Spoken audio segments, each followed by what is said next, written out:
एक सांसद को उनके घर के सामने गोली मार दी जाती है और कोई कुछ नहीं कर पाता।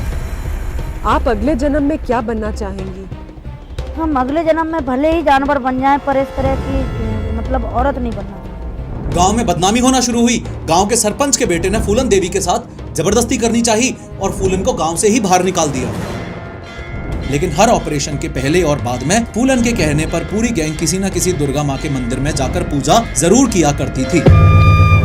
विक्रम ने ही फूलन से कहा था कि अगर मारना ही है तो 20 को मारना, एक को मारेगी तो लोग तुझे हत्यारन कहेंगे और फांसी पर चढ़ा देंगे। खैर, बाबू गुज्जर की नजर भी फूलन पर थी और उसने अगले 72 घंटों तक फूलन को फिजिकली अब्यूज किया। लेकिन तीसरे दिन शाम को स्टोरी में एक अनएक्सपेक्टेड ट्विस्ट आया।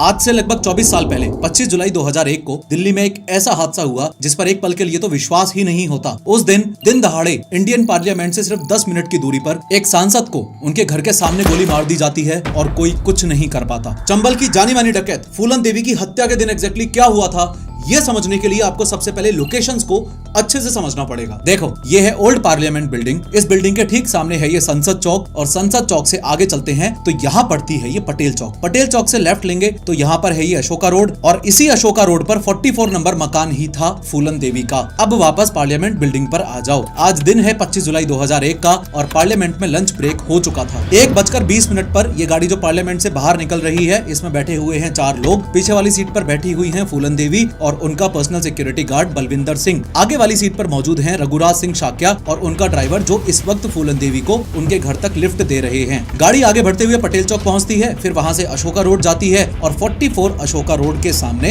यानी कि फूलन देवी के इस घर के सामने फूलन देवी और उनके पर्सनल सिक्योरिटी गार्ड को ड्रॉप करके सांसद RS शाक्या और उनके ड्राइवर चले जाते हैं। जब फूलन देवी को उनके घर के सामने ड्रॉप किया गया, उसी वक्त यहाँ दूसरी तरफ एक ग्रीन मारुति 800 खड़ी थी जिसमें मंकी कैप लगाए 3 शूटर्स मौजूद थे। फूलन देवी और उनका पर्सनल सिक्योरिटी गार्ड जैसे ही अपने घर के अंदर जाने लगे, वैसे ही इन तीनों शूटर्स ने फूलन देवी का पीछा किया और पास जाकर फायरिंग शुरू कर दी। सिक्योरिटी गार्ड बलविंदर सिंह को पेट में एक गोली लगी और वो यहीं पर गिर गए। इस फायरिंग के दौरान फूलन देवी को टोटल 5 गोलियां मारी गईं, जिसमें से एक गोली पॉइंट ब्लैंक रेंज से सीधा उनके माथे के बीचों बीच मारी गई। गोलियों की आवाज सुनते ही फूलन देवी के पति उम्मेद सिंह बाहर आए। उन्होंने देखा कि खून से लथपथ फूलन देवी और बॉडीगार्ड जमीन पर गिरे हुए हैं और मंकी कैप पहने हुए तीनों शूटर्स अपनी ग्रीन मारुति 800 में बैठकर शूटिंग साइट से भाग रहे हैं। उम्मेद सिंह ने तुरंत एम्बुलेंस को कॉल किया और काफी देर इंतजार भी किया, लेकिन एम्बुलेंस आई ही नहीं। इसलिए फिर उम्मेद सिंह ने फूलन देवी और बलविंदर सिंह को अपनी पर्सनल कार में बिठाया और श्री राम मनोहर लोहिया हॉस्पिटल में लेके चले गए। ड्रोन शॉट की मदद से समझो कि ये है ओल्ड पार्लियामेंट बिल्डिंग, ये है पटेल चौक, ये है फूलन देवी का घर और शूटिंग साइट और ये रहा राम मनोहर लोहिया हॉस्पिटल। यहाँ देख के आपको साफ साफ पता चल रहा है कि राम मनोहर लोहिया हॉस्पिटल ज्यादा दूर है ही नहीं। बट स्टिल जब फूलन देवी को हॉस्पिटल ले जाया गया तब डॉक्टर्स ने उन्हें ब्रॉड डेड डिक्लेयर कर दिया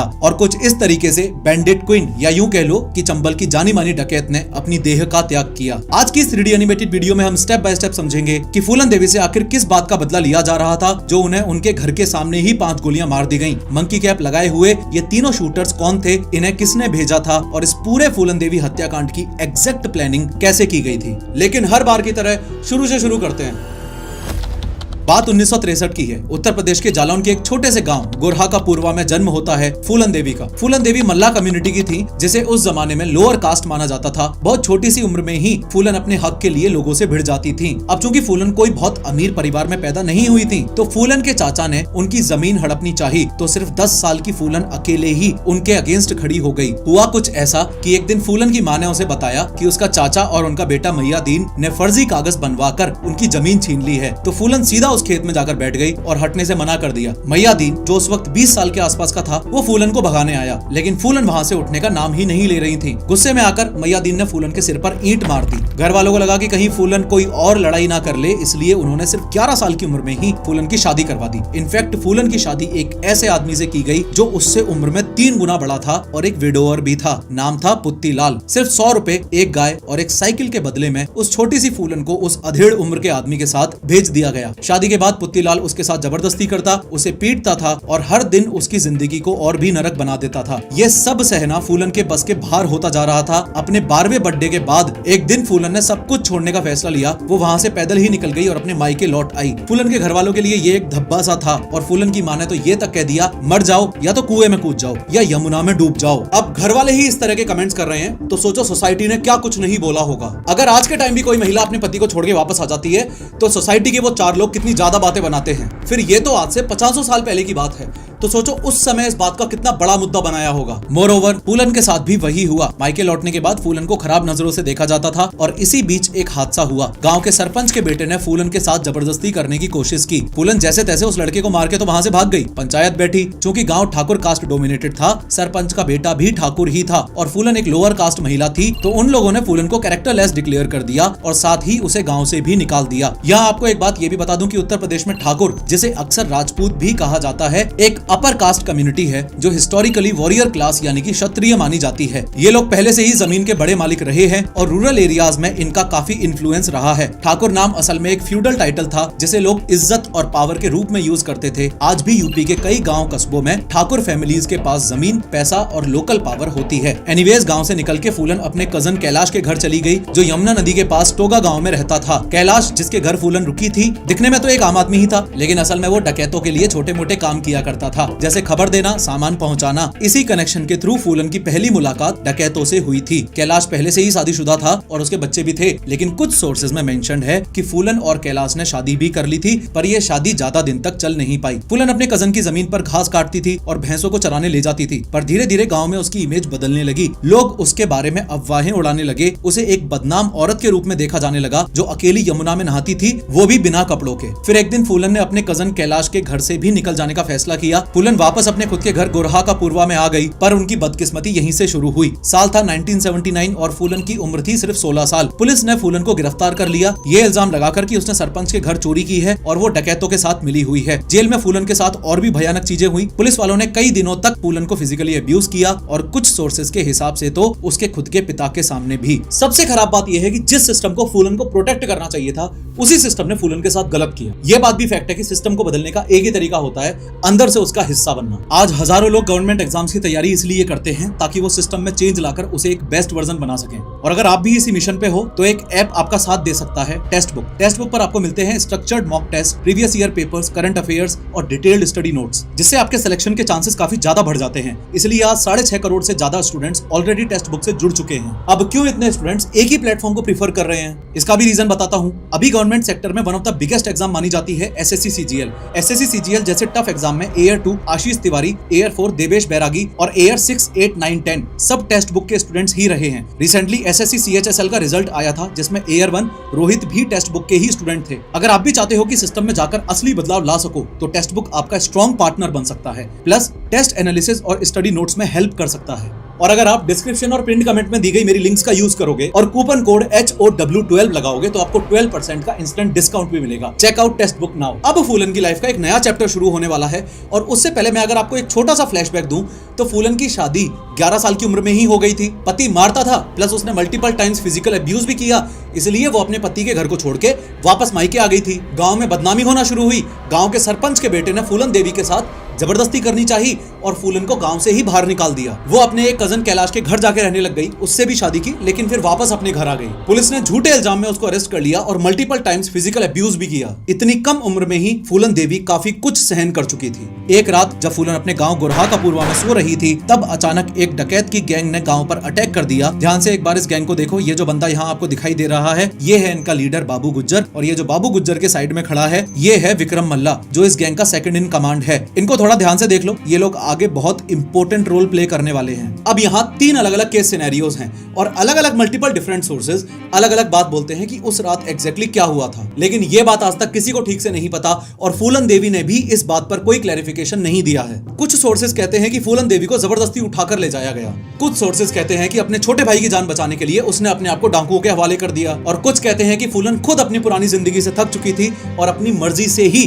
डकैतों के साथ चली गई। सच क्या था, ये आज भी एक राज ही है। एक बात और जो आपको यहाँ पता होनी चाहिए वो ये कि बाबू गुज्जर की गैंग भी 2 अलग अलग कास्टों से मिलकर बनी हुई थी। एक तरफ थे ठाकुर जो अपर कास्ट के थे और दूसरी तरफ थे मल्ला जो लोअर कास्ट के थे। खुद बाबू गुज्जर भी एक ठाकुर था। मैं ये सारी बातें आपको इसलिए बता रहा हूँ क्योंकि ये अलग अलग जातियां ही आगे चल के इस पूरी कहानी में एक टर्निंग पॉइंट बनने वाली हैं। खैर, बाबू गुज्जर की नजर भी फूलन पर थी और उसने अगले 72 घंटों तक फूलन को फिजिकली अब्यूज किया। लेकिन तीसरे दिन शाम को स्टोरी में एक अनएक्सपेक्टेड ट्विस्ट आया। विक्रम मल्ला, हाँ वही जो इस गैंग का सेकंड इन कमांड था, वो फूलन को पहले से ही पसंद करता था। जब उसने देखा कि फूलन के साथ इतनी भयानक चीजें हो रही हैं, तो उससे और बर्दाश्त नहीं हुआ। उसने बाबू गुज्जर को वहीं पर गोली मार दी। बाबू गुज्जर के मर्डर की खबर पूरे आसपास के गांव कस्बों में आग की तरह तेजी से फैल गई। साथ ही ये भी सबको पता चल गया कि विक्रम मल्ला, जो फूलन की ही जाति का था, उसने अपने अपर कास्ट लीडर को मार दिया है। और ना सिर्फ ये, वो इस पूरी गैंग का लीडर भी बन चुका है। ये बात सिर्फ एक पावर शिफ्ट नहीं थी, बल्कि एक सिंबल बन गई थी अपर कास्ट के खिलाफ खुली बगावत का।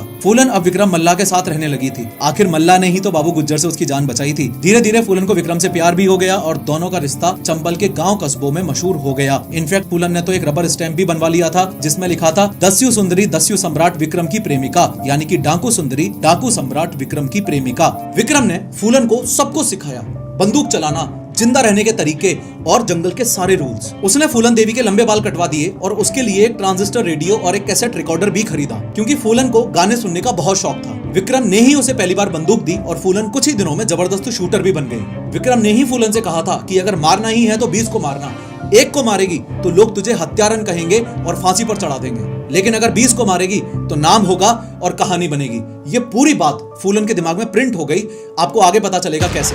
एनीवेज, अगले 1 साल तक विक्रम और फूलन ने अपनी गैंग को लेकर चंबल नदी के इन बीहड़ों में डाका डालना शुरू किया। विक्रम और फूलन की गैंग ज्यादातर अपर कास्ट के अमीर लोगों को लूटती थी और वो पैसा गरीबों में बांट दिया जाता था। धीरे धीरे लोग उन्हें रॉबिन हुड से कंपेयर करने लगे। इसके अलावा गाड़ियों को रोककर डाका डालते, अपर कास्ट गाँव और हवेलियां उजाड़ देते, कभी कभी लोगों का कत्ल या किडनैपिंग भी करते। लेकिन हर ऑपरेशन के पहले और बाद में फूलन के कहने पर पूरी गैंग किसी न किसी दुर्गा माँ के मंदिर में जाकर पूजा जरूर किया करती थी। फिर एक दिन फूलन सीधा पुत्तीलाल के गांव पहुंचती है, वही आदमी जिससे बचपन में फूलन देवी की शादी करवा दी गई थी और जो उसके साथ जबरदस्ती किया करता था। वहां जाकर फूलन ने उसे पूरे गांव के सामने खूब मारा और जाते वक्त वहां एक नोट भी छोड़ा जिसमें लिखा था, अगर किसी ने किसी बच्ची से शादी करने की हिम्मत की तो फूलन उसे छोड़ेगी नहीं, उसे मार दिया जाएगा। ये सिर्फ धमकी नहीं थी, एक वार्निंग थी उन सब के लिए जो छोटी बच्चियों से शादी करके उनकी जिंदगी बर्बाद करते थे। यहाँ एक बात आपको और बता दूं कि इस पूरी गैंग में जो ठाकुर थे उनको ऑब्वियसली अब विक्रम से दिक्कत हो ही रही थी। आपको पता चल चुका है क्यों। और इसी बीच पुरानी गैंग, मतलब कि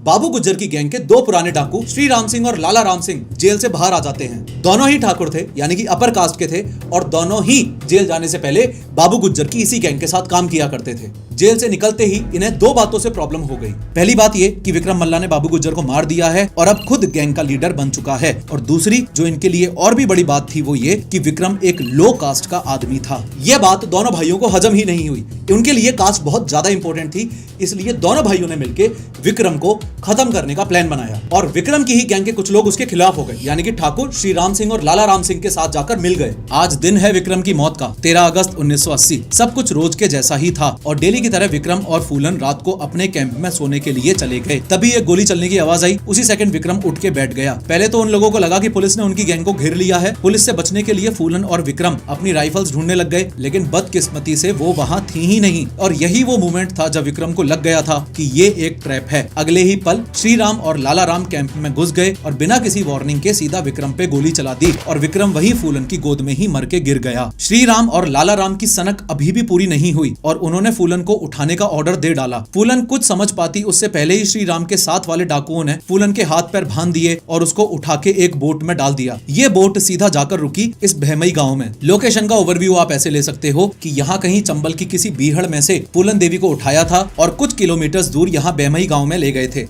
रोने लगी तो डांटा कि रोती क्यों है? ये जो मैंने बताया अभी 50% है, 100% देखना चाहती है? ये देख। बहमई गांव में फूलन को एक ऐसी झोपड़ी में कैद करके रखा गया जहां सिर्फ अंधेरा था। इस अंधेरे में उसे 3 हफ्तों तक रखा गया।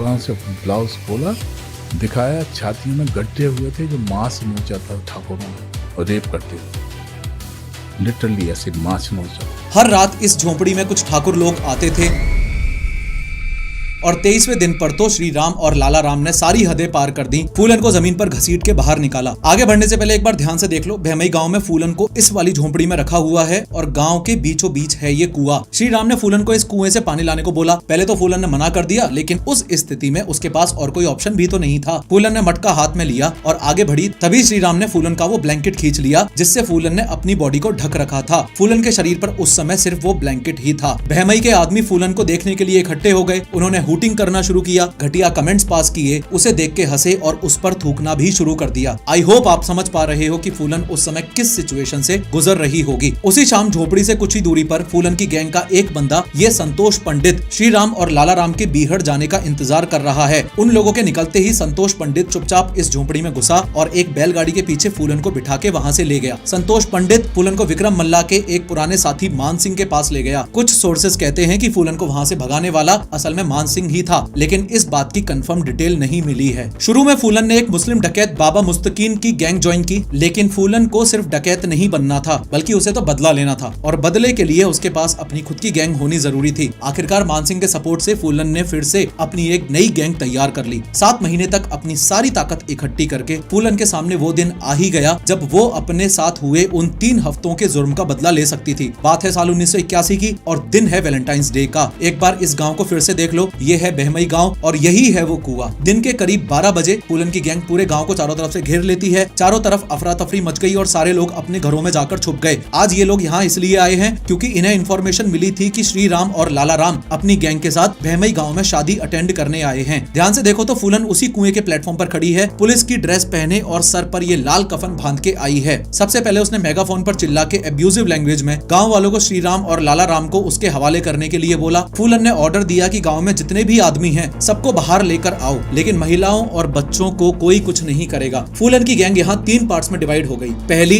तो वो जो गांव को घेर के खड़ी थी और पहरा दे रही थी, दूसरी घर घर में जाकर आदमियों को घसीट के बाहर लेकर आ रही थी और तीसरी घरों से कीमती सामान और बर्तन चुरा रही थी। सारे आदमियों को बाहर लाया गया और एक एक करके सबसे श्री राम और लाला राम के बारे में पूछा गया। वहाँ मौजूद आदमियों में से 2 बंदे श्री राम और लाला राम की गैंग के ही निकले, बट श्री राम और लाला राम उस समय भैमई गाँव में मौजूद ही नहीं थे। बाकी लोगों ने कसम खाई कि उन दिनों के बारे में किसी को भी कोई आइडिया नहीं है, लेकिन आज फूलन देवी के सिर पर तो खून सवार था। उसने 22 बंदों को एक लाइन में खड़ा किया और फिर से पूछा कि श्री राम और लाला राम कहाँ है। जवाब ना मिलने पर सबको एक ही साथ गोली मरवा दी। टोटल 150 गोलियां चली और 22 के 22 लोगों की मौत हो गई। हालांकि एग्जैक्ट नंबर्स थोड़े अनक्लियर हैं। कुछ सोर्सेस कहते हैं कि 20 लोग मरे और एक सर्वाइवर के मुताबिक 26 लोग लाइन में खड़े हुए थे। ये हत्याकांड इतना भयानक था कि सरकार ही हिल गई और उस टाइम उत्तर प्रदेश के चीफ मिनिस्टर वीपी सिंह ने तो इस पूरे हत्याकांड की मॉरल रिस्पॉन्सिबिलिटी लेते हुए रेजिग्नेशन तक दे दिया था। फूलन के सिर पर 10,000 का इनाम रखा गया और यहीं से फूलन बैंडिट क्वीन के नाम से फेमस हो गई मीडिया की वजह से। अब फूलन देवी का नाम डाकुओं की दुनिया में सबसे बड़ा बन चुका था। इस कांड के बाद ठाकुर फूलन के और ज्यादा अगेंस्ट हो गए थे। अब सेंट्रल गवर्नमेंट के लिए सबसे बड़ी टेंशन ये बन गई थी कि कहीं ये पूरा मामला कास्ट वायलेंस में कन्वर्ट ना हो जाए। उस टाइम की प्राइम मिनिस्टर श्रीमती इंदिरा गांधी के लिए सबसे बड़ा इंपॉर्टेंट इशू बन गया था कि फूलन देवी को कैसे भी करके सरेंडर करवाना है। फूलन और उसकी गैंग लगातार उत्तर प्रदेश और मध्य प्रदेश के बीच घूमते रहते थे, इसलिए दोनों स्टेट्स की पुलिस ने फूलन से सरेंडर करवाने की प्लानिंग शुरू कर दी।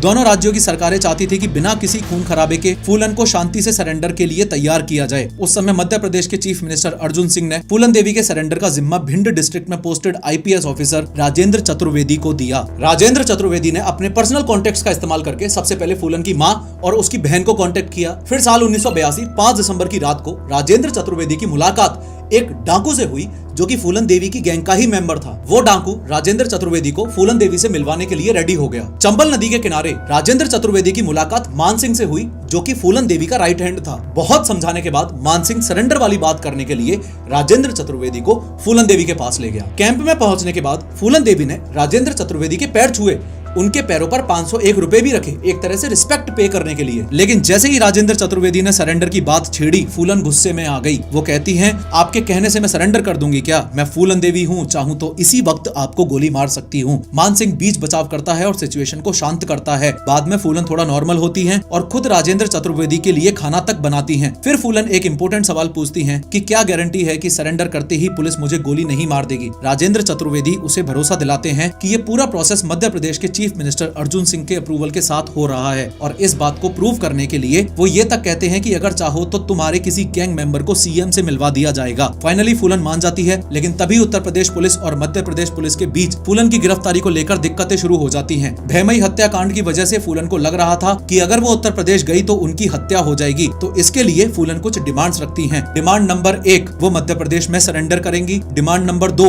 उनकी गाय और बकरी को भी उत्तर प्रदेश से मध्य प्रदेश लाया जाए। डिमांड नंबर 3, उनको A ग्रेड जेल में रखा जाए। डिमांड नंबर 4, उनके भाई को सरकारी नौकरी दी जाए। डिमांड नंबर 5, परिवार को जमीन दी जाए। डिमांड नंबर 6, उन्हें या उनके गैंग के किसी भी मेंबर को फांसी की सजा ना दी जाए। इन डिमांड्स के चलते दोनों स्टेट्स की पुलिस के बीच टेंशन इतनी ज्यादा बढ़ गई कि आपस में गोलीबारी तक की नौबत आ गई थी। उत्तर प्रदेश पुलिस ने गुस्से में आकर मध्य प्रदेश पुलिस के 6 पुलिस वालों को गिरफ्तार तक कर लिया था और इस पूरे हंगामे के चलते सरेंडर का प्लान फेल हो गया। Everything came back to zero. अब राजेंद्र चतुर्वेदी को फिर से फूलन को सरेंडर के लिए मनाना था। वो फिर से फूलन से मिलने पहुंचते हैं, लेकिन इस बार वो अकेले नहीं गए, बल्कि अपनी बीवी और अपने छोटे से बच्चे को लेकर वहां पहुंचे। फूलन की गोद में उन्होंने अपना बच्चा रख दिया। फूलन को यकीन दिलाया कि चाहे मेरा बच्चा गिरवी रख लो, पर मेरी बात पर विश्वास करो। इस बार फूलन का दिल पिघल जाता है। जैसे तैसे करके फूलन ने सरेंडर के लिए एग्री कर लिया। प्लस सरकार ने फूलन की डिमांड्स तो मान ही ली थी और भैमई हत्याकांड के ऑलमोस्ट 2 साल बाद यानी कि 13 फरवरी 1983 को सरेंडर की डेट फिक्स की गई। जगह थी मध्य प्रदेश का ये भिंड जिला। फूलन तब तक इतनी फेमस हो चुकी थी कि उनके सरेंडर को देखने के लिए ही 8000 से ज्यादा लोग वहां मौजूद थे, वो भी बिना किसी सोशल मीडिया के। सोचने वाली बात है। ये जो स्टेज आपको दिख रहा है, ये ही वो जगह है जहां अभी कुछ ही देर में फूलन देवी सरेंडर करने वाली हैं। स्टेज पर मौजूद हैं ये मध्य प्रदेश के chief minister Arjun Singh. Side में माँ दुर्गा और महात्मा गांधी की फोटोज रखी हुई हैं। सब फूलन के आने का इंतजार कर रहे हैं। तभी एक जोरदार चांटे की आवाज आती है। ये चांटा फूलन देवी ने एक रिपोर्टर को मारा था जब उसने सरेंडर से पहले ही उनकी फोटो क्लिक कर ली थी। फूलन को पता था कि उनकी एक फोटो लाखों में बिकती है और फूलन ने अपने हिस्से के पैसे भी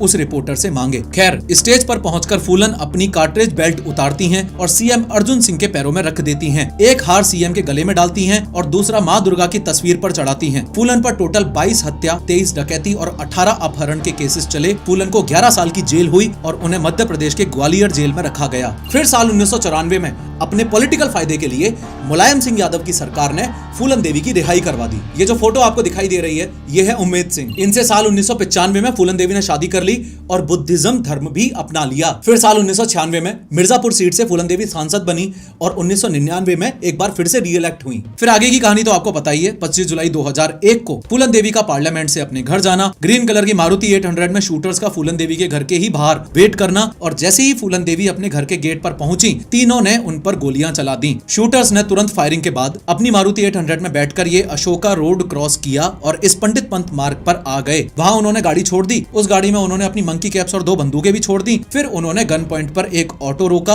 उसमें बैठे और वहां से फरार हो गए। पुलिस ने कुछ ही देर बाद वो मारुति 800 गाड़ी तो बरामद कर ली। उसमें 2.32 कैलिबर की रिवॉल्वर्स और मंकी कैप्स मिली। लेकिन सबसे बड़ा सवाल ये था कि ये सब किसने किया और उससे भी बड़ा सवाल ये था कि क्यों किया। पुलिस इन्वेस्टिगेशन में लगी ही थी कि 27 जुलाई को एक आदमी पंकज उर्फ शेर सिंह राणा मीडिया के सामने आया और उसने फूलन देवी की हत्या की जिम्मेदारी ली और खुद ही सरेंडर कर दिया। 100 बात की एक बात यह है कि 1981 में फूलन देवी ने भैमई गांव में जो 22 ठाकुरों को एक लाइन में खड़ा करके गोली मारी थी, उसका बदला लेने के लिए शेर सिंह राणा ने इस फूलन देवी हत्याकांड को अंजाम दिया था। साल 2014 में कोर्ट ने शेर सिंह राणा को लाइफ इम्प्रिजनमेंट की सजा सुनाई थी, लेकिन साल 2016 में दिल्ली हाई कोर्ट से उन्हें बेल मिल गई और वो जेल से बाहर आ गए। ये बात भी सच है कि फूलन देवी की बहन मुन्नी देवी ने एक वक्त पर राणा के खिलाफ गवाही दी थी, लेकिन बाद में उन्होंने अपना स्टेटमेंट बदल दिया और बोला कि फूलन देवी के हस्बैंड उमेद सिंह भी फूलन देवी के इस हत्याकांड में शामिल हो सकते हैं। लेकिन कोर्ट ने इन सब बातों को नहीं माना और शेर सिंह राणा को ही फूलन देवी हत्याकांड का जिम्मेदार ठहराया था।